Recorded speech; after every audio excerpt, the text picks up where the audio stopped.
Good morning students, welcome to my science class.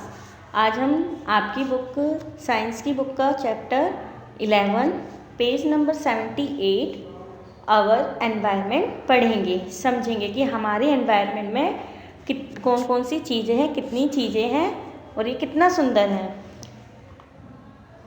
Our environment, हमारा पर्यावरण या हमारा वातावरण। Let's start. When we go out, we see a lot of things around us.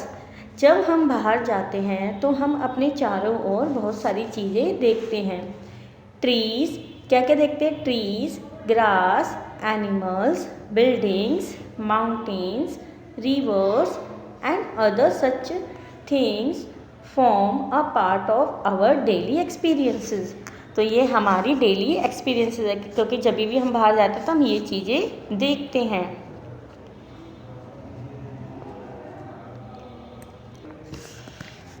Interactions with friends, family members, relatives, teachers and others also form an essential part of such experiences. हमें इनके बारे में interact करना चाहिए, मतलब एक दूसरे से बातचीत करें कि हमारे एनवायरनमेंट में क्या है क्या नहीं है। किस किस से बात करें? अपने फ्रेंड्स से, फैमिली मेम्बर से, रिलेटिव मीन्स रिश्तेदारों से, टीचर्स से। आप अपनी टीचर्स से भी पूछ सकते हो। And other also form of essential, जो भी आपकी ज़रूरत चीज़ें डेली यूज़ में जो हम करते हैं उनसे, कि क्या क्या यूज़ करते हैं हम, क्या क्या नहीं करते हैं एनवायरनमेंट से, ये हम इन सब से पूछ सकते हैं। All of us need them and they are important aspects of our surroundings.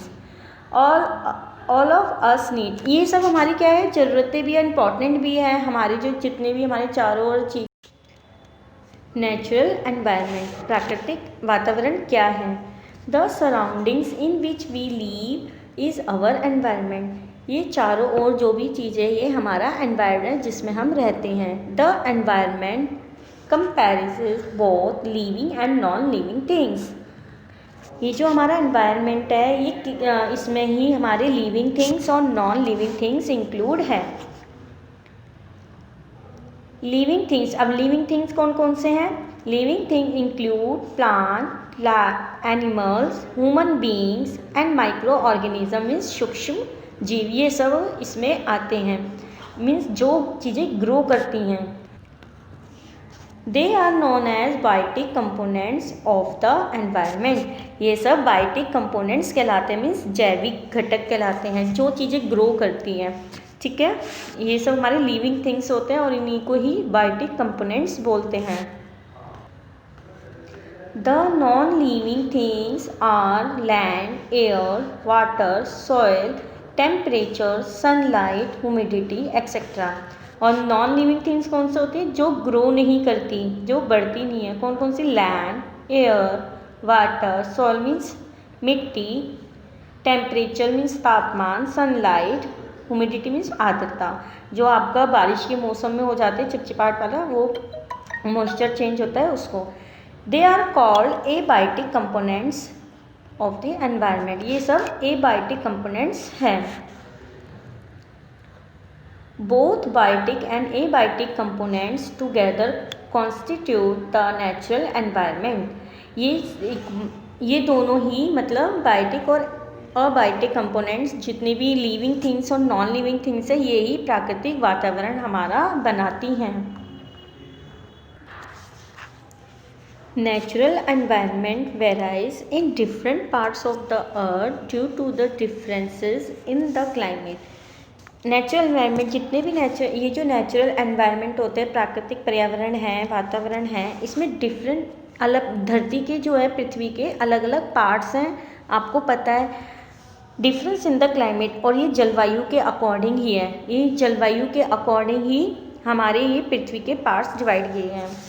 It is the environment that decides what kind of organism can live in a particular area. ये एनवायरनमेंट ही decide करता है कि उस environment में कौन से organism particular area में, मतलब जिस एरिया में जैसा एनवायरनमेंट होगा वहाँ पे वैसे ही ऑर्गेनिज्म रह सकते हैं, सर्वाइव कर सकते हैं, मीन्स जी सकते हैं। फॉर एग्ज़ाम्पल, कुछ एग्ज़ाम्पल से आपको मैं बताती हूँ कि कैसे कैसे सर्वाइव करते हैं अपने एरिया के हिसाब से। A desert environment is suitable for camels. Camels means ऊँट। जो ऊँट के लिए है वो कैसा एरिया सबसे अच्छा क्लाइमेट एनवायरनमेंट सूट करता है उनको? कैसा? डेजर्ट वाला, जहाँ पे मिट्टी ही मिट्टी होती है, मीन्स मरुस्थल। And a cold environment for polar bear. और जो ठंडे प्रदेश होते हैं, ठंडे देश होते हैं, वहाँ पे कौन सर्वाइव कर सकता है? पोलर बियर, जिन्हें सफ़ेद भालू कहते हैं। तो the environment is different in different area. The components of the environment remain the same. So इसलिए different area different environment में ही survive कर सकते हैं। The components of the environment remain the same. अपने environment के according, जो उनकी जो बॉडी को सपोर्ट करता है कि ये ऐसे environment में रह सकते हैं, वैसे ही environment। अब हम पेज नंबर 79 पे आते हैं। Human depends on environment. जो ह्यूमन है, जितने भी, जैसे हम कैसे डिपेंड है एनवायरनमेंट पे? Environment is essential for the survival of human beings and all other living organism. हम अपने हमारी जो ज़रूरतें हैं उसके हिसाब से हम कैसे ह्यूमन बीइंग्स जितने भी हैं और जो लिविंग जितने भी ऑर्गेनिज्म हैं वो सब किस पे? एनवायरनमेंट पे डिपेंड होते हैं। कैसे डिपेंड होते हैं? Human being depend on the environment for many things. हम काफ़ी चीज़ों के लिए इन पर डिपेंड होते हैं। Environment provide the necessary conditions to support life, such as food to eat, water to drink, air to breathe, sunlight for warmth and all other needs of human beings. हमें environment क्या provide करते हैं?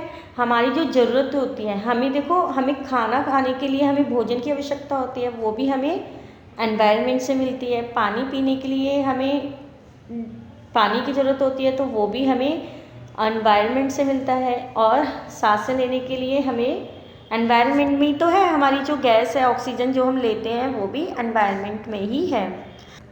Sunlight for warm, और गर्माहट लेने के लिए हमें सनलाइट मिलती है।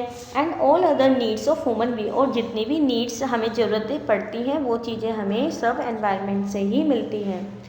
The food we eat comes from plants and animal.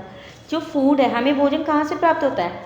Animal से और प्लांट से हमें प्राप्त होते हैं। तो आपको पता है ना प्लांट प्रोडक्ट कौन से होते हैं और एनिमल प्रोडक्ट कौन से होते हैं जो हम कंज्यूम करते हैं, लेते हैं। We get fruits, vegetables, cereals, pulses, oils, spices, etc. from plants. ये जो हमें पौधों से प्राप्त होते हैं, ये सब चीज़ें फल, सब्जियां, दालें, साबुत अनाज, मसाले, ऑयल, घी, ये सब हमें प्लांट से प्राप्त होते हैं।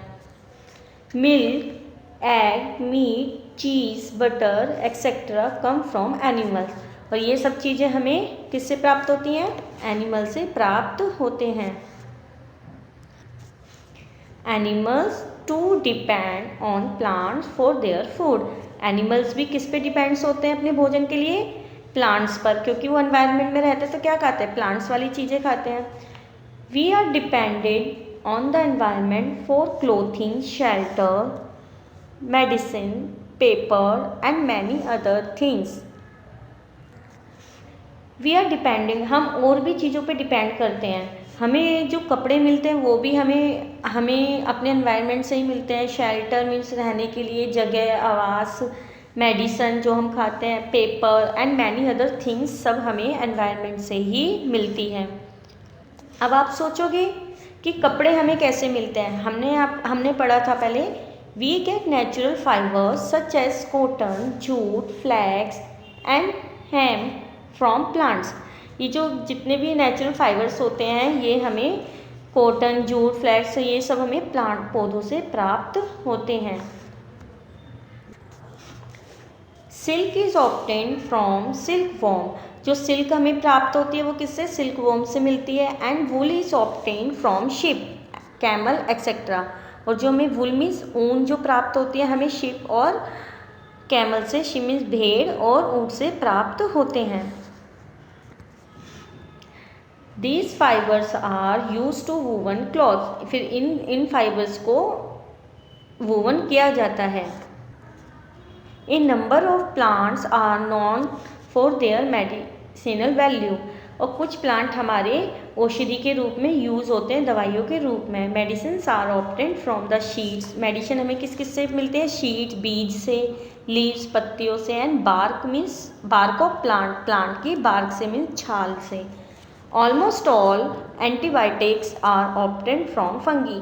और ज़्यादातर जो एंटीबायोटिक दवाई होती है वो हमें many animals products are also known to possess medicinal value. जितनी भी एनिमल्स प्रोडक्ट है कोई हमें औषधि के रूप में भी मिलती है, दवाइयों के रूप में भी हम उनका यूज़ करते हैं। The snake poison is extracted for making anti venom which is use to save the life from snake bite. इसमें क्या कहा गया है? जब स्नेक काटता है तो जो उसका जहर होता है ना, वेनम, उसी के जहर से उसकी क्या बनाई जाती है? दवाई बनाई जाती है, एंटी वेनम बनाया जाता है, जिससे हम उसको जो उससे लाइफ को हम सेव कर सकते हैं, जिसको भी स्नेक काटा जाता है। We use paper for making books, newspapers, magazine etcetera. हम पेपर का भी यूज़ करते हैं, तो पेपर से हमें क्या क्या बनती है? हमारी बुक्स बनती है, न्यूज़पेपर्स बनते हैं, मैगजीन्स बनती हैं, और भी बहुत सारी चीज़ें हैं। The paper is obtained from wood pulp of trees. Paper कैसे बनता है? वो भी हमें ट्रीज से मिलता है, उसके पल्प से मिलता है, लकड़ी के। We need a shelter to protect our self from rain, heat, cold and enemies. Enemies होते हैं शत्रु। हमें किसकी ज़रूरत होती है? शेल्टर मीन्स जहाँ हम रहते हैं, आवास की, गृह की, जो हमें क्या करते हैं? प्रोटेक्ट करते हैं। किससे? रेन से, बारिश, हीट, कोल्ड, एनिमीज, शत्रुओं से हमारी रक्षा करते हैं। We use leaves, stakes, bamboos, stone, mud, marble etcetera. तो हम क्या क्या यूज़ करते हैं घर बनाने के लिए भी? लीव्स यूज़ करते हैं, stick, bamboo, stone, mud and marble use करते हैं टू मेक अवर शेल्टर। इससे हमारा शेल्टर बनता है। These building materials come from nature. ये सब बिल्डिंग मटीरियल्स हमें नेचर से प्राप्त होते हैं। Man and the environment. Man means मनुष्य, एनवायरमेंट्स पर्यावरण। अब इनके बारे में पढ़ेंगे। Human beings are the most dominate part of the environment. जो मनुष्य पर्यावरण का सबसे प्रभावशाली हिस्सा है, मतलब इसका जो इसका हिस्सा है बहुत ज़्यादा है। लाइक अदर लिविंग ऑर्गेनिज्म, जो भी अदर ऑर्गेनिज्म है, human beings also depend on nature for their survival.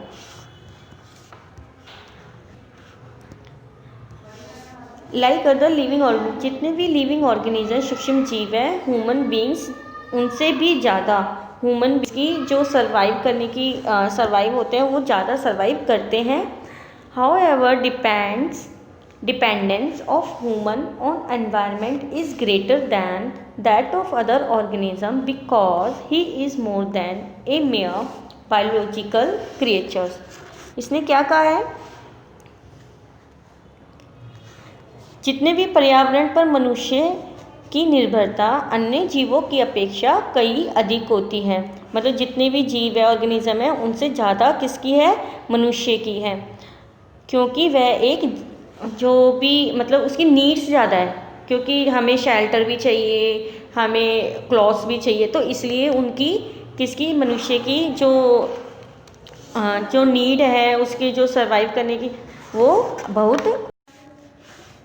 Human beings are the only creatures who can change their environment to the misuse and overuse of natural resources by man has resulted in upsetting the environment।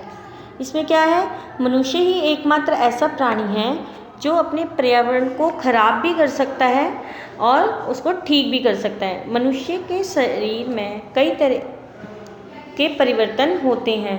जैसे आप उन्हें देखो, अब उन्हें क्या करना है, अब उसका मिसयूज़ कैसे करता है, अगर उसको ज़मीन चाहिए तो क्या करेंगे, पेड़ों की कटाई कर देंगे। तो इसलिए मनुष्य अपना जीवन को अच्छा करने के लिए एनवायरनमेंट को नुकसान पहुंचा सकता है। कुछ नीचे आपको दिए हुए हैं, there are several way in which human beings disturb the nature. तो नेचर को डिस्टर्ब करते हैं। Some of them are describe below. नीचे आपको कुछ चीज़ें दी हुई हैं कि ये कैसे नुकसान पहुंचा सकते हैं। Deforestation, as the human population has increase, जैसे जैसे आबादी बढ़ रही है, his requirement of firewood, furniture and wood for industrial and agriculture uses has also increase. देखो जैसे जैसे आबादी बढ़ रही है, अब आबादी बढ़ेगी, जनसंख्या बढ़ेगी, तो हमारी नीड भी ज़्यादा बढ़ेगी। तो हमें क्या करते हैं, हमें रिक्वायरमेंट होती है किसकी, लकड़ी की, फर्नीचर की, वुड की, और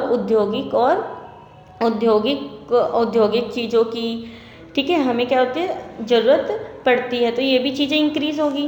this has resulted in large scale felling of trees leading to deforestation. तो क्या होता है, अब अगर ये चीज़ें बढ़ेगी तो हम क्या करेंगे, पेड़ों की कटाई करेंगे। तो ये सब चीज़ें हमें किससे मिलती है, पेड़ों से मिलती है।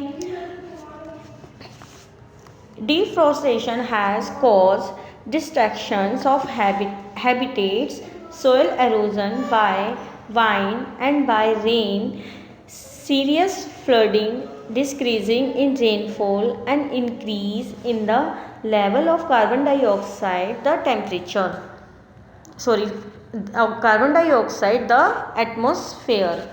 तो क्या होता है, जब हम पेड़ों की कटाई करते हैं, जितने भी, अगर हम पेड़ों के बड़े स्तर पे वनों की कटाई करेंगे, तो पेड़ों को काटेंगे, तो उससे क्या होगा, उससे वो ज़मीन खाली हो जाएगी, और जिससे बाढ़ वगैरह आ सकती है, और जब बारिश आएगी तो बाढ़ आ सकती है, रेनफॉल हो सकता है, इसलिए ज़्यादा लेवल पे होगा। और कार्बन डाइऑक्साइड, क्योंकि ऑक्सीजन, जो पेड़ है क्या करते हैं, हमें ऑक्सीजन देते हैं और कार्बन डाइऑक्साइड ग्रहण करते हैं, जो गैस होती है।